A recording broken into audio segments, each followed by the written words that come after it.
하나님의 말씀을 듣는 시간입니다. 오늘 함께 나눌 하나님 말씀은 구약성경 룻기 1장 1절로부터 14절까지 말씀입니다. 구약성경 룻기 1장 1절로 14절 한 절씩 교독하신 후에 마지막 절을 같이 한 목소리로 합독하겠습니다. 1절입니다. 사사들이 치리하던 때에 그 땅에 흉년이 드니라. 유다 베들레헴의 한 사람이 그의 아내와 두 아들을 데리고 모압 지방에 가서 거류하였는데 그 사람의 이름은 엘리멜렉이요 그의 아내의 이름은 나오미요 그의 두 아들의 이름은 말론과 기련이니 유다 베들레헴 에브라 사람들이더라. 그들이 모압 지방에 들어가서 거기 살더니 나오미의 남편 엘리멜렉이 죽고 나오미와 그의 두 아들이 남았으며 그들은 모압 여자 중에서 그들의 아내를 맞이하였는데 하나의 이름은 오르바요 하나의 이름은 루시더라. 그들이 거기에 거주한 지 10년쯤에 말론과 기련 두 사람이 다 죽고 그 여인은 두 아들과 남편의 뒤에 남았더라. 그 여인이 모압 지방에서 여호와께서 자기 백성을 돌보시사 그들에게 양식을 주셨다함을 듣고 이에 두 며느리와 함께 일어나 모압 지방에서 돌아오려 하여 있던 곳에서 나오고 두 며느리도 그와 함께하여 유다 땅으로 돌아오르고 그 길을 가다가 나오미가 두 며느리에게 이르되 너희는 각기 너희 어머니의 집으로 돌아가라.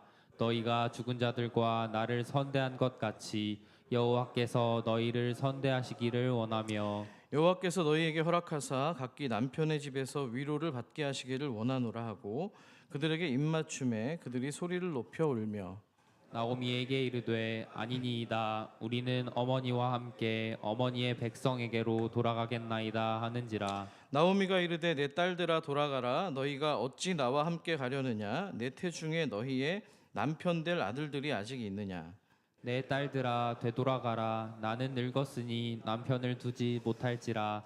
가령 내가 소망이 있다고 말한다든지 오늘 밤에 남편을 두어 아들들을 낳는다 하더라도 너희가 어찌 그들이 자라기를 기다리겠으며 어찌 남편 없이 지내겠다고 결심하겠느냐. 내 딸들아 그렇지 아니하니라. 여호와의 손이 나를 치셨으므로 나는 너희로 말미암아 더욱 마음이 아프도다 하매 그들이 소리를 높여 다시 울더니 오르바는 그의 시어머니에게 입 맞추되 룻은 그를 붙쫓았더라. 아멘. 함께 기도하겠습니다. 잠깐 기도합니다. 살아계신 아버지 하나님 은혜를 감사합니다. 오늘 세대 통합 예배로 가족이 모여서 함께 예배를 드립니다. 하나님께서 개인을 살리는 것뿐만 아니라 가족 공동체, 교회 공동체를 살리시는 아버지가 되심을 우리가 기억할 수 있도록 인도하여 주시옵소서. 그렇게 일하실 주님을 찬양하며 우리 구주 예수 그리스도 이름으로 기도드립니다. 아멘. 우리 옆 사람과 한번 인사하면 좋겠습니다. 주님의 복을 듬뿍 받으시길 바랍니다. 인사합시다. 예, 구정이라고 하죠. 설명절이 다시 한번 있어서 또 이렇게 마음을 새롭게 다질 수 있는 시간인 것 같습니다. 자, 명절이 되면은요 음식을 많이 합니다. 예, 우리 최명수 장로님 죄송합니다. 늘 앞에 계셔가지고 질문을 받으시는데 명절에 우리 한영희 고사님 많이 도와주십니까 음식? 다 하고 계십니까? 예. 장로님이 좋아하는 명절 음식은 뭐예요? 네. 갈비 좋아하시는구나. 예. 저도 좀 기름기 있는 것 중에서 배추전 그리고 전 종류를 저는 좋아합니다. 뭐 목사가 또 이렇게 얘기했다고 해서 또 집에서 이렇게 또 바리바리 싸주시면 사양하지 않겠습니다. 예. 자, 느끼한 음식을 많이 먹다 보면은 저는 가끔 이제 좀 커피가 생각이 나곤 합니다. 그렇지 않습니까? 느끼하니까는 뭐 탄산을 먹을 수도 있고 그런데 저는 커피가 생각이 납니다. 그냥 커피 말고요. 다방 커피가 생각이 납니다. 그래서 양념통에 이제 뭐 커피도 있고 소금도 있고 설탕도 있고 이렇게 있잖아요. 다방 커피가 비율이 어떻게 되는지 혹시 아시나요? 심장로님 혹시 다방 커피 좀 아십니까? 군대에서 많이 타셨을 것 같은데. 예. 제 기준에서는 커피 둘, 프림 둘, 설탕 셋입니다. 네. 자, 이렇게 당이 땡길 때가 좀 많이 있더라고요. 예. 자, 이렇게 둘둘 셋을 가지고 타가지고 이제 양념통에서 이제 딱 해가지고 이제 먹는 거예요. 자, 그런데 인상이 찌푸려집니다. 차마 다 삼킬 수 없어서 뱉어버린 일이 있었습니다. 실제 제 얘기입니다. 왜냐하면 설탕통에 뭐가 들어있는 거예요? 소금이 들어있는 겁니다. 정확히 얘기하면요, 저는요 설탕에 입자가 약간 미원이 들어있는 거예요. 그러니까 사실은 미원을 탔어요. 미원을 타니까 너무 이상한 맛이 나는 거예요. 뭐 궁금하시면 한번 해보셔도 괜찮겠습니다. 되게 느끼한 맛이 나는데요. 자, 이걸 전문 용어로 뭐라고 하냐면 따라해 보겠습니다. 아이러니라고 합니다. 따라해 볼게요. 아이러니. 아이러니입니다. 겉에 붙은 이름과 안에 들어있는 현실이 어긋나는 순간을 말할 때 우리는 아이러니라고 이야기합니다. 설탕이라고 써 있는데 맛이 소금인 거죠. 그런데 문제는 그 다음입니다. 한번 이렇게 당했으면은 알지 않습니까? 그러면 이 통은 설탕이 아니라 소금이구나. 정상이라면 어떻게 해야 됩니까? 통을 바꾸든지 안에 있는 내용을 바꾸든지 해야 되는데 사람이 좀 이상하게 머리는 그런 줄 아는데 게을러서 손이 습관 가는 대로 또 갑니다. 다음날 아침에도 커피를 타는데 무심코 또 설탕을 들어야 되는데 소금통을 든 것이죠. 소금을 든 겁니다. 또 한 모금을 마시고 또 인상을 씁니다. 아이고 짜. 자, 이것을 또 전문 용어로 뭐라고 할까요? 이것을 모순이라고 합니다. 한번 따라해 볼게요. 모순. 어렵지 않죠? 정리하면 아이러니는 겉이랑 속이 다를 때의 경우를 말하는 거고요. 모순은 겉이랑 속이 다른 줄 알면서도 내가 또 그 길로 갈 때입니다. 내 안에서 머리와 손이 서로 다른 방향으로 움직일 때를 말하는 것이죠. 오늘 우리가 함께 나눌 이 말씀 룻기 1장은요. 바로 이 두 가지 아이러니와 모순이 함께 공존하는 말씀으로 시작을 합니다. 자, 우리 룻기 1장 1절 말씀 전반부만 한번 같이 읽어보겠습니다. 시작. 사사들이 치리하던 때에 그 땅에 흉년이 드니라. 아멘. 아마도 많은 목사님들이 가장 많이 하는 이 설교 본문이 룻기일 겁니다. 최 목사님도 벌써 몇 번을 하셨는데 그만큼 성도님들이 많이 알기 때문에요. 본문 말씀을 들을 때 별로 기대하는 바가 없어요. 그런 게 있거든요. 또 아는 얘기 하는구나. 그럼에도 불구하고 하나님의 말씀인데 또 뭔가 있을 겁니다.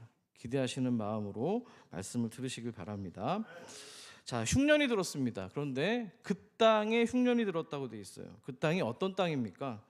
약속의 땅 가나안 베들레헴입니다. 베들레헴 많이 들어보셨죠? 무슨 뜻입니까? 무슨 뜻이에요? 빵집이라는 뜻입니다. 베이트라고 하는 집이라는 뜻이 있고요. 레헴이라고 하는 빵의 의미가 있습니다. 굳이 뭐 오늘 명절이니까는 뭐 빵집이 아니라 떡집이라고 얘기할 수도 있습니다. 그렇지만 저는 그냥 이 문화가 빵이니까 빵집으로 말씀드립니다. 이 빵집에 흉년이 들은 거예요. 빵집에 빵이 없습니다. 뚜껑 라벨에는 설탕이라고 써놓고 맛은 소금인 겁니다. 이게 뭐라고요? 아이러니입니다. 그러면 왜 그 땅에 흉년이 들었을까요? 1절 서두에 사사들이 치리하던 때라는 기록이 있습니다. 사사들이 치리하던 때 뭡니까? 이스라엘에 왕이 없으므로 자기 소견에 옳은 대로 행했다라는 게 사사기의 정의입니다. 왕이 없다는 말이 뭔가 정치적인 공백을 말하고 있는 게 아니고요. 하나님을 왕으로 모시지 않았다는 겁니다. 따라서 이때는 하나님의 말씀대로 살기보다는 내 마음대로 내가 하고 싶은 대로 그냥 살던 무질서의 시대였다는 거예요. 자, 그런데 여러분, 성경에서 하나님은 이스라엘과 그 전에 이런 약속을 맺었습니다. 신명기 28장 화면을 좀 보시겠습니까? 제가 읽어드릴게요. 당신들이 당신들의 하나님의 말씀을 듣지 않고 또 내가 오늘 당신들에게 명한 모든 명령과 규례를 지키지 않으면 당신들 아래에 있는 땅은 메말라서 쇠가 될 것입니다. 당신들은 굶주리고 목마르고 헐벗고 모든 것이 부족하게 될 것이며 굉장히 무서운 말씀에 저주가 담겨 있습니다. 저는 지금 이갑수 장로님 아멘 하셨는데 맞다고 봅니다. 축복에도 우리가 아멘 할 수 있어야 되고요. 저주의 말씀에도 우리가 경각심을 갖고 아멘 할 수 있어야 됩니다. 자, 그러니까 사사시대의 흉년은요, 단순한 자연재해라기보다는 어느 정도 인과관계가 있는 겁니다. 하나님의 백성이 하나님을 잊어버렸을 때, 말씀대로 살지 않았을 때 흉년이 찾아오고 땅이 뭐라고 되어 있습니까? 쇠가 된다고 이야기를 합니다. 엉겅퀴를 내는 것과 마찬가지죠. 자, 물론 여기에는 이 말씀을 이렇게 해석할 때는 중요한 균형이 필요합니다. 뭐가 필요하다고요? 균형입니다. 흉년의 원인이 무조건 너희의 죄악 때문이다라고 단순화시킬 수가 없기 때문입니다. 아시는 것처럼 하나님의 의로운 사람이라 일컬음을 받았던 욥도 고난이 찾아왔습니다. 또 하나님이 동행하시면서 형통케 만들었던 구약 창세기의 요셉에게도 시련은 찾아왔기 때문입니다. 그러니까 이렇게 말할 수가 있는 거죠. 인생의 흉년이 찾아왔다고 해서 섣불리 그게 원인이다 정죄할 수는 없지만, 너는 그때 그렇게 시련이 찾아왔을 때 누구를 붙들고 있었느냐, 하나님을 왕으로 정말 모시고 있었느냐, 이렇게 질문은 해볼 수 있다는 거예요. 이해가 되셨죠? 자, 그러니까 룻기 1장은 이런저런 이유 때문에 너희들에게 흉년이 찾아왔다라는 것을 증명하는 게 아니고요. 흉년이 찾아왔을 때 너는 누구를 왕으로 모시고 있느냐, 이 질문으로 시작을 하고 있는 겁니다. 그래서 오늘 본문은 흉년이 든 그 땅에 베들레헴에 살던 한 가정의 이름이 열거되고 있습니다. 자, 그들이 어떤 선택을 취했는지를 한번 살펴보도록 하겠습니다. 화면 2절을 여러분 읽어주십시오. 시작. 그 사람의 이름은 엘리멜렉이요 그의 아내의 이름은 나오미요 그의 두 아들의 이름은 말론과 기럐이니 유다 베들레헴 에브라 사람들이더라. 그들이 모압 지방에 들어가서 거기 살더니. 아멘. 자, 베들레헴 사람이 빵집을 냅두고 빵을 찾아서 다른 나라로 떠났습니다. 서두에서 아이러니와 모순을 말씀드렸는데요. 지금 2절의 모습은 어디에 해당될까요? 아이러니일까요? 모순일까요? 모순입니다. 자, 왜 모순입니까? 이스라엘 백성들이 어떤 백성이에요?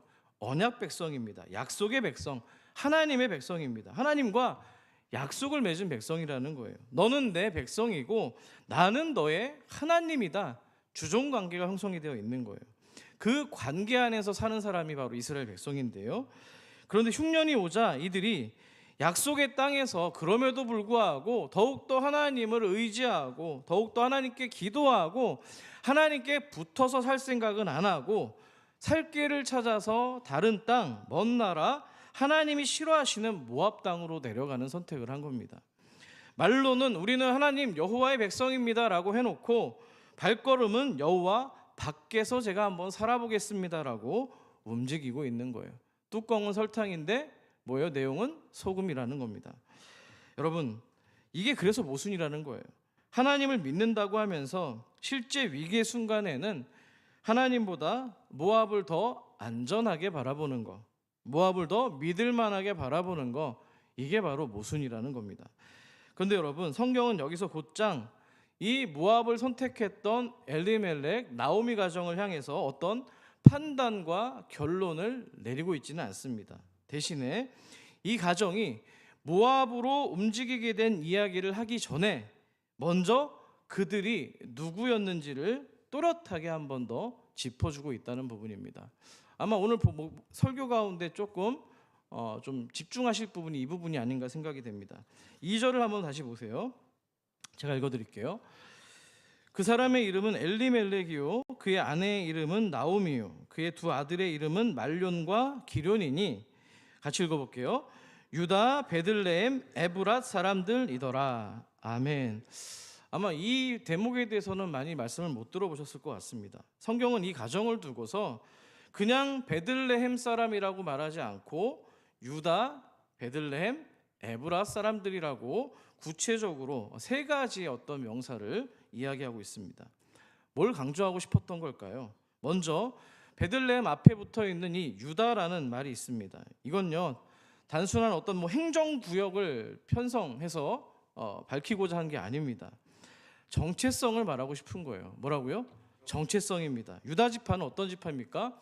이스라엘의 12지파 가운데 역사 안에서 왕이 나올 지파입니다. 다윗이 나올 지파예요. 약속이 이어질 집안을 의미하는 겁니다. 어마어마한 그런 의미를 가지고 있죠. 그러니까 유다 베들레헴 사람이라는 거는요, 우리 또 아이들도 왔는데 쉽게 말하면 이 가정이 하나님을 모르는 가정이 아니라, 하나님의 약속, 즉 언약을 모르는 가정이 아니라 하나님을 너무나도 잘 알고 하나님을 예배하는 가정이라는 겁니다. 더 쉽게 말하면 모태신앙이라는 얘기예요. 따라서 오늘 본문은 믿음 없는 사람들이 믿음 없는 엉뚱한 선택을 했다는 얘기가 아니라 하나님을 너무나 잘 알고 모태신앙이고 하나님의 율법과 말씀을 들으며 자란 가정이 흉년 앞에서 어떤 선택을 했는지를 보여주는 말씀이라는 거예요. 자, 그런데 여기서 저는 또 한 가지를 좀만 더 깊이 파고 들어가기를 바랍니다. 본문 2절은 유다 베들레헴 사람이라고 하지 않고 유다 베들레헴 뭐라고 돼 있어요? 에브랏 사람들이라고 기록을 합니다. 자, 이 에브랏이라고 하는 단어의 뿌리는요 파라입니다. 에프라 이런 단어인데요. 창세기 1장 28절에서 여러분 하나님이 인간에게 명령하실 때 뭐라고 하시냐면 생육하고 그다음 뭐라고 그러죠? 번성하라고 얘기합니다. 바로 이 파라가 번성하라라는 의미를 가지고 있는 거예요. 그러니까 이 에브랏은 단순한 지명이 아니라 하나님이 주시는 생명력, 풍성함, 열매, 번성의 의미를 가진 장소라는 거예요. 정리해 보면 유다 베들레헴 에브랏은 이렇게 해석해 볼 수 있습니다. 하나님의 언약 백성이 당신의 신실한 약속 안에서 양식이 풍부해지고 풍성한 열매를 맺는 공간이라는 거예요. 다시요. 에브랏은 하나님의 언약 백성이 당신의 신실한 약속 안에서 양식이 풍부해지고 풍성한 열매를 맺는 공간이라는 겁니다. 좋은 뜻이에요? 나쁜 뜻이에요? 간절히 바라기는 우리 성도님들의 삶이 바로 이 에브랏이 되기를 축복합니다. 자, 그러니까 원래는 하나님이 먹이시고 살리시고 번성하게 하는 공간이 바로 에브랏이라는 겁니다. 그런데 빵집에 빵이 없고 번성할 땅에 열매가 없다는 거예요. 자, 간판은 빵집 간판이 붙었는데 현실은 흉년이라는 사실입니다. 자, 그런데 저는 또 여기서 에브랏이라고 하는 장소에서 조금 더 공간에서 머물러 보고자 합니다.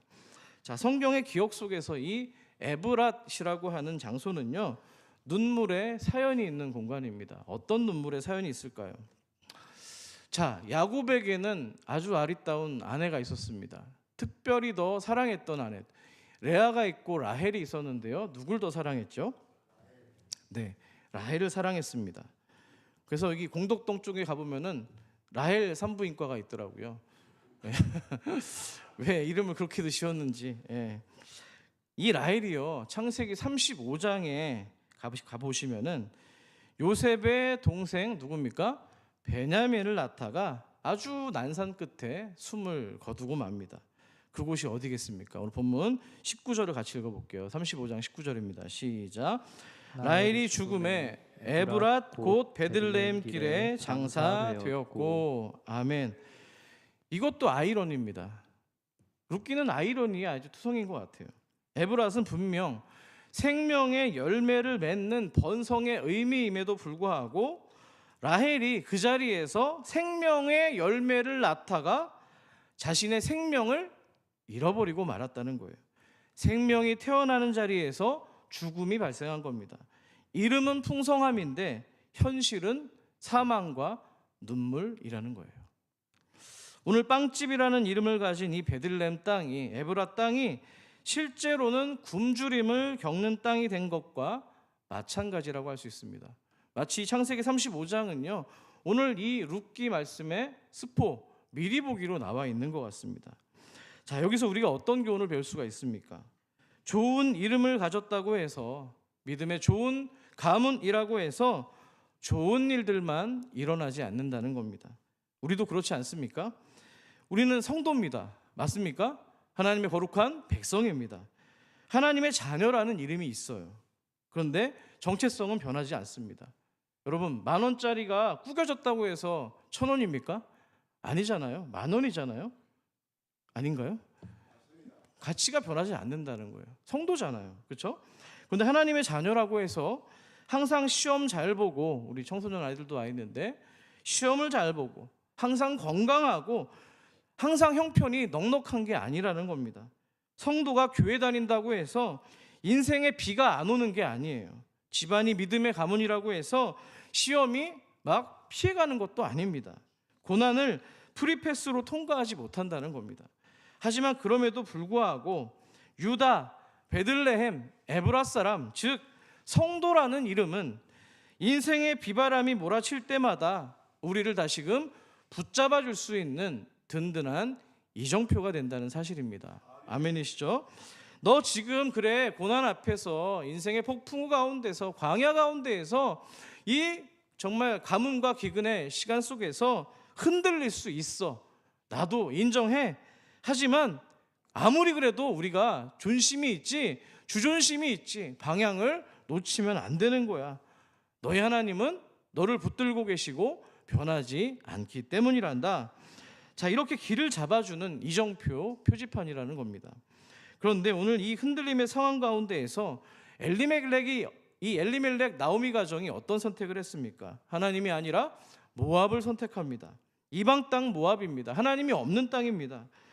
자, 성경이 이거에 대해서 어떤 평가나 어떤 입장을 드러내지 않습니다. 그러면 문제는 어디에 있습니까? 움직였느냐, 움직이지 않았느냐가 아닙니다. 움직일 때조차 무엇을 붙들고 무엇을 믿고 갔느냐는 거예요. 무엇을 의지했느냐는 거예요. 자, 이게 더 중요한 문제인데요. 이 엘리멜렉 가정이 선택했던 모압 땅은요, 요단 지도를 보시면은 요단강 동편에 위치한 나라입니다. 하지만 성경에서 이 모압이 나올 때는 단순한 지명의 어떤 의미가 아니라 위기가 찾아왔을 때 하나님 말고도 우리가 기대어서 뭔가 살 수 있는 대안 같은 어떤 그런 상징을 가지고 있습니다. 그러니까 모압이 위험한 이유는 고난의 현실이 우리에게 찾아왔을 때 하나님보다 더 믿을 수 있는 피난처가 되고, 믿음이 흔들릴 때 우리의 영혼이 기댈 수 있는 다른 안전, 이렇게 안전으로 여기게 되는 인식 때문에 위험하다는 겁니다. 그 인식이 굳어질 수 있는 공간이 바로 모압이라는 거예요. 자, 아까도 말씀을 드렸습니다만 엘리멜렉 가정이 처음 아마 모압으로 이주할 때는 이런 마음이었을 겁니다. 이때 어려운 때 흉년만 좀 잘 버텨보자, 잠깐 머무르려는 생각을 가지고 있었을 겁니다. 하지만 시간이 지나면서 그 잠깐이 아예 눌러앉는 정착이 되고 말았습니다. 하나님 없이 사는 게 이제는 일상이 되어버린 거예요. 여러분, 부자들이 왜 신앙생활을 놓치는 줄 아세요? 그냥 하나님 없이도 살만하니까요. 살만하니까 그런 겁니다. 본문 4절에 보시면은 그들이 모압으로 이주한 지 10년이나 되었다고 합니다. 바로 이 기록이 그걸 보여주는 대목 아닙니까? 잠깐 몇 개월, 1년, 2년 이 정도 하고 돌아오는 게 아니라 그냥 눌러 앉아 산 거예요. 아마 그 시간대 10년 내내 베들레헴 땅에 흉년이 들지는 않았을 거 아닙니까? 이런 우린 합리적인 의심을 해볼 수가 있는 겁니다. 우리 신앙도 마찬가지입니다. 처음에는 기도도 하고 말씀도 붙들고 믿음으로 살려고 좀 아둥바둥합니다. 예배드리려고 합니다.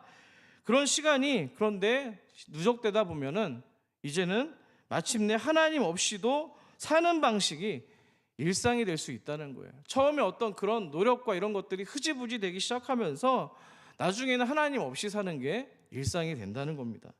오늘 엘리멜렉의 이 선택에 대해서 우리는 충분히 이렇게 말할 수 있습니다. 아니 목사님, 그래도 여러분, 우리 가족들이 있잖아요. 먹여 살릴 처자식 식구들이 있잖아요. 흉년이잖아요. 먹고 살아야 되니까 움직일 수 있는 거 아닙니까? 반문하실 수 있습니다. 맞습니다. 인정합니다. 그럴 수 있습니다. 믿음은 우리의 육체적인 배고픔을 무시하라는 게 아닙니다. 믿음은 현실을 부정하라고 하는 게 아니에요.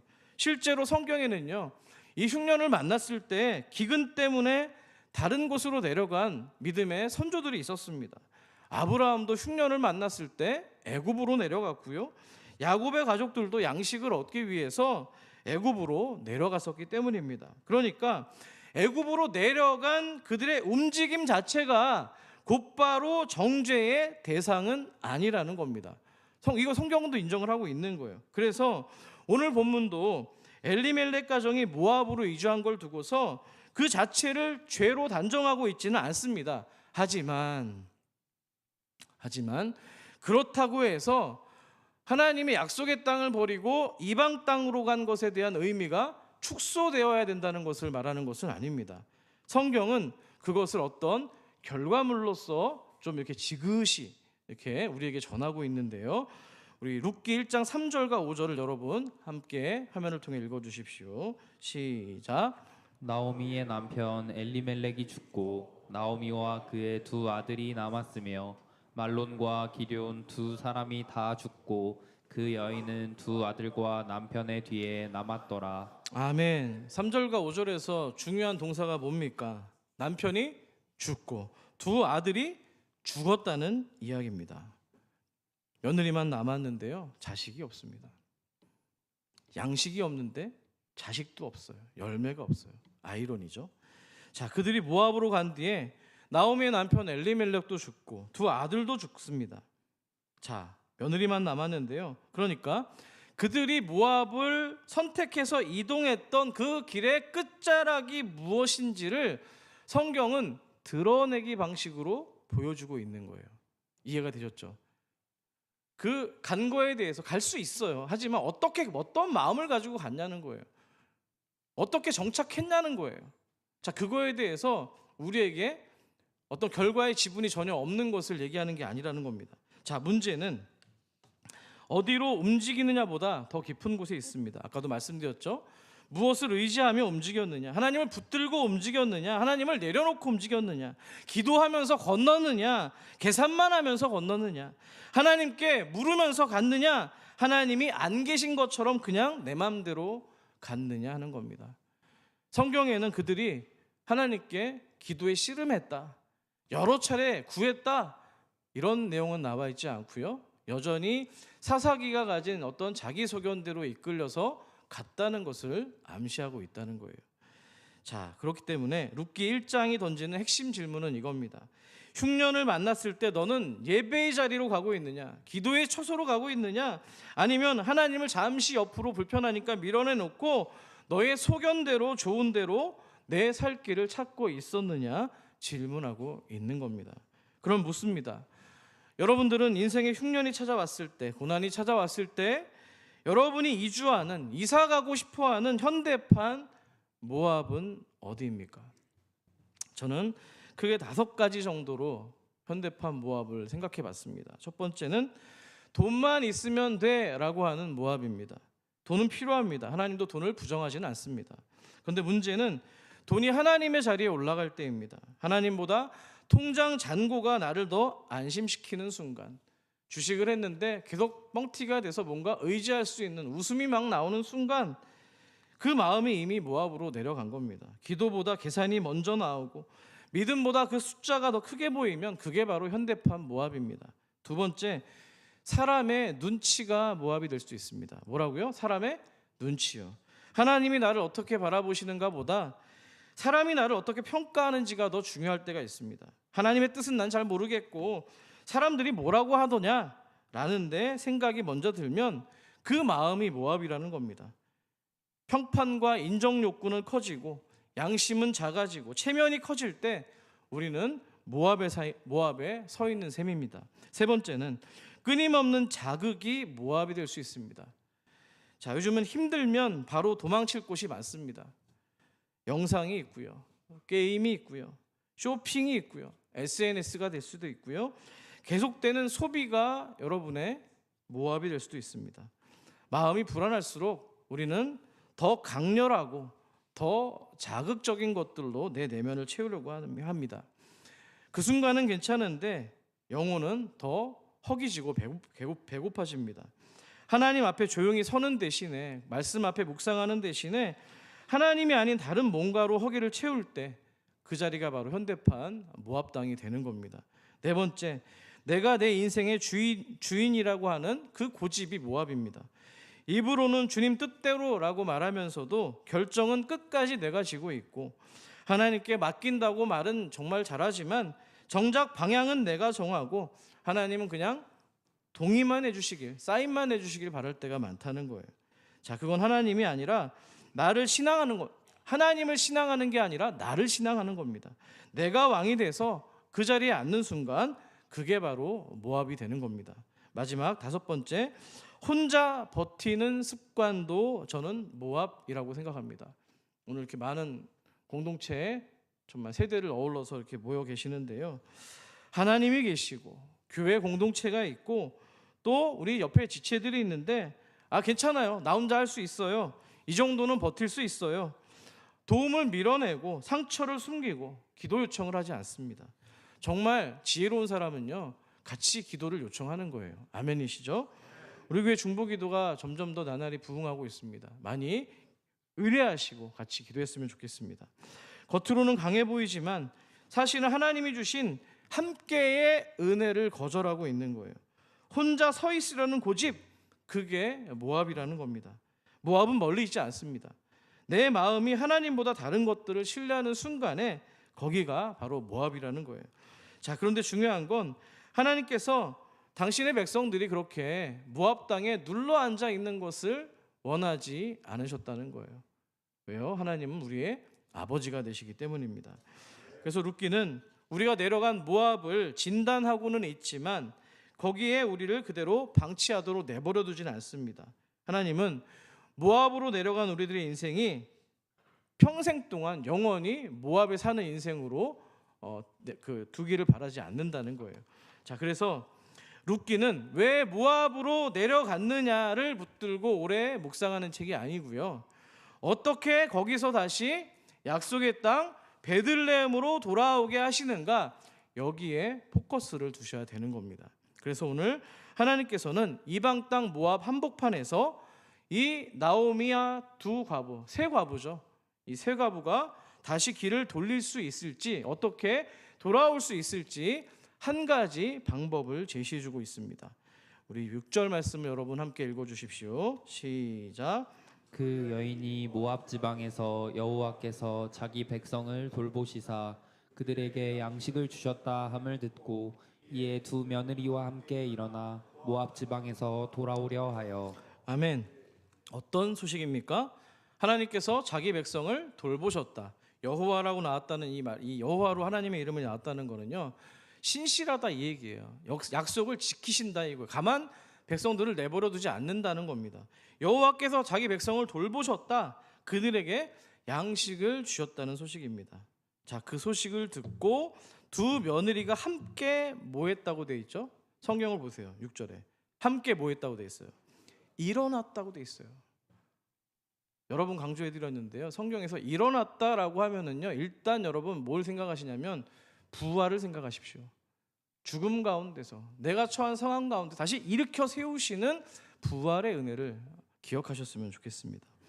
자, 근데 여러분 이 에피소드는 정확히 누가복음의 탕자 이야기와 고스란히 판박입니다. 제가 신대원 다닐 때 이걸 가지고 논문을 썼는데요, 교수님으로부터 이 분야 전공이신 분이세요. A+를 받았습니다. 최 목사님, 저도 A+를 받은 게 있습니다. 네, 굉장한 칭찬을 들었습니다. 제가 2학기 연속으로 A+를 받았는데요, 한번 간단하게 해석은 한번 해드린 적이 있습니다. 다시 한번 볼게요. 누가복음 15장 13절 14절을 같이 한번 보겠습니다.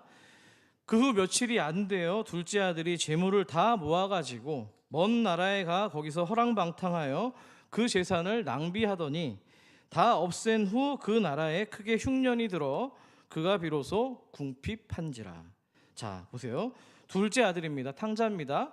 아버지의 재산을 땡겨받아 가지고 나서 먼 나라에 가서 허랑방탕 탕진합니다. 먼 나라 하니까는 룻기에서 어디가 생각이 나요?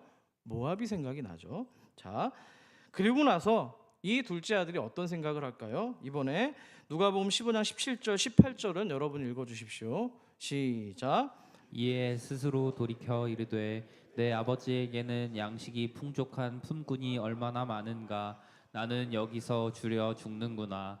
내가 일어나 아버지께 가서 이르기를 아버지, 내가 하늘과 아버지께 죄를 지었사오니. 아멘. 자, 탕자가 둘째 아들이 아버지 집에 풍족한 품꾼, 다시 말해서 풍성한 양식이 얼마나 많은지에 대해서 기억을 한 겁니다. 기억을 했어요. 근데 그걸 믿었기 때문에 움직일 수가 있는 거잖아요. 자, 보세요. 그 양식이 풍족하다는 얘기를 듣고 돼지우리 같은 땅에서 일어나, 자기 소견으로 떠났던 이방 땅에서 일어나, 아버지가 없는 곳에서 일어나 고향으로 돌아가는 거예요. 아까 보세요. 18절에 보니까는 여기도 내가 일어나라고 돼 있잖아요. 아버지 집에 양식이 많은 것을 알고 믿고 일어난 거예요. 룻기도 마찬가지였잖아요. 양식을 주셨다함을 듣고 두 며느리와 함께 일어나 돌아간 겁니다. 아멘이시죠? 나오미도 마찬가지입니다. 베들레헴 땅, 하나님 아버지가 주신 약속의 땅에 빵이 많다는 소식을 들었습니다. 그리고 나서 나오미는 모압에서 일어나, 우상의 땅에서 일어나, 결핍의 땅에서 일어나, 아버지가 없는 땅에서 일어나 고향 베들레헴으로 돌아가는 겁니다. 믿음으로 아버지의 집으로 귀향한 것이죠. 여기서 로마서 말씀이 생각이 납니다. 10장 17절. 그러므로 믿음은 들음에서 나며 들음은 그리스도의 말씀으로 말미암았느니라. 아멘. 몇 주 전 말씀 제목이 혹시 기억이 나십니까? 제가 믿음과 복음의 관계를 설명하면서 공식을 하나 말씀을 드렸는데요. 믿음은 복음 더하기 들음 더하기 걸음이라고 했습니다. 한번 따라 볼게요. 믿음은 복음 더하기 들음 더하기 걸음입니다. 아멘이시죠? 나오미와 탕자는 아버지의 집에 양식이 있다는 소식을 들었습니다. 기억했습니다. 그리고 나서 일어나 움직여 걸었다는 거예요. 아멘이시죠? 자, 이게 바로 하나님이 주시는 회복의 역사입니다. 사랑하는 우리 산서울 가족 여러분, 여러분의 삶이 혹시 지금 굶주려 계신 분이 계십니까? 흉년이십니까? 고난이십니까? 그렇다면 오늘 성경에서 말하고 있는 주님께 생명이 있다, 하나님께 양식이 있다, 하나님께서 당신의 백성을 돌보셨다라는 소식 앞에 주저하지 마시고 돌아가시기를 축원합니다. 돌아가시길 바랍니다. 여러분, 오늘부터 연휴 명절이 시작이 됩니다. 모든 것이 풍족하고 모든 것이 배부른 시간입니다. 가족들이 모이겠죠. 겉으로 보여지기에는 모든 것에 흉년을 찾아볼 수가 없습니다. 맛있는 밥상이 차려질 것이고 웃음이 있고 선물도 있고 세뱃돈도 오갈 겁니다. 풍년처럼 보입니다. 하지만 그 어느 누군가에게는 흉년을 지나고 있을 수도 있습니다. 아이들은 겉으로 괜찮다고 말하지만 피로와 무기력, 예민함, 우리도 고등학생 같은 경우는 수면 문제로 거칠어지고 부모들에게 짜증이 늘어날 수가 있습니다. 그래서 문을 쾅 닫잖아요. 그렇잖아요? 다 아시죠? 아니면은 들어가서 뭘 하는지 모르겠습니다. 주로 영화, 영상을 보든지 게임을 하든지 그냥 스크린이 모압이 돼가지고 그냥 거기 빠져 있는 거예요. 어른들은 어떻습니까? 어른들은요 더 능숙하게 괜찮다고 이야기를 합니다. 밥상 앞에서도 웃습니다. 대화도 맞춰주고요. 다 잘 될 거야 격려도 합니다. 하지만 밤이 되면 어떻습니까? 잠을 잘 못 잡니다. 잠이 질이 떨어지는 거죠. 새벽에 깨고 머릿속에서 걱정이 끊이질 않습니다. 어른들의 모압은 또 아이들과 마찬가지로 스크린이 될 수도 있고요. 술일 수도 있고요. 일일 수도 있고요. 혹은 아무에게도 말하지 않고 끙끙 그냥 혼자 침묵하는 것일 수도 있습니다. 저는 후자에 좀 가까운 편인데요. 겉은 단단해 보이지만 속이 말라가고 있을 수 있다는 거예요. 그때 우리에게 필요한 건 더 많은 음식이 아니라 여호와께서 자기 백성들을 돌보시사 양식을 주셨다고 하는 복음인 줄 믿습니다. 믿으시면 아멘 합시다. 그렇다면 우리 어른들이 가족들에게 남길 수 있는 가장 큰 유산이 뭘까요? 오늘 이렇게 교우들에게 떡을 섬겨주신 우리 이완 집사님 또 이정희 권사님 가정이 있었습니다. 장례가 굉장히 은혜로웠어요. 임종부터 마지막까지 참 웃음이 있었습니다. 기억에 나는 장례인데 또 이정희 권사님 며느리잖아요. 누군가를 뭔가 부각시켜서 칭찬하려고 그러는 게 아니라요. 마지막까지 그 시어머니를 위해서 눈물을 짓고 마음을 이렇게 애통해하는 부분을 보면서 감명을 많이 받았습니다. 더 많이 감명을 받았던 건 이재순 권사님과 우리 손자들이 보여준 그 태도였어요. 제가 처음으로 영안실에서 이번에 좀 예배를 드렸었는데 염도 안 하고 이제 시신기증이 됐기 때문에 그대로 계신 모습이었는데 할머니를 사랑하는 게 너무 느껴지는 거예요. 제가 권사님 어떻게 사셨는지 잘 모릅니다만 딴 건 몰라도 자녀들과 후손들에게 분명히 위대한 또 신앙의 어른으로서 또 하나님의 신앙을 잘 물려준 어른으로 저는 생각이 됐습니다. 그렇게 손주들이 할머니 보내는 거에 대해서 그렇게 애틋하고 사랑이 넘치는 걸 저는 처음 보았습니다. 여러분, 우리 어른들이 가족들에게 남길 수 있는 가장 큰 유산이 뭘까요? 우리 집은 늘 잘 돼, 우리 집은 어려움이 없어, 넘어지지 않아, 이 말이 아닙니다. 우리 집은 넘어져도 다시 일어날 수가 있어. 우리 집은 말씀이 들리면 하나님께로 방향을 접하는 집이야.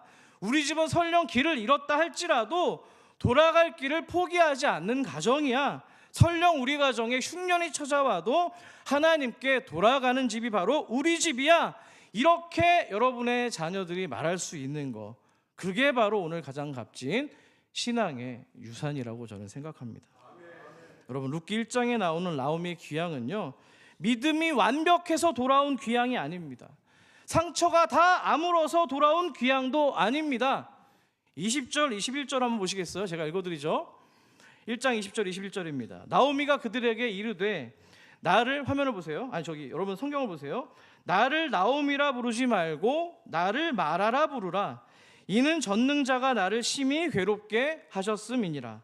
내가 풍족하게 나갔더니 여호와께서 내게 비어 돌아오게 하셨느니라. 여호와께서 나를 징벌하셨고 전능자가 나를 괴롭게 하셨거늘 너희가 어찌 나를 나오미라 부르느냐 하니라. 아멘.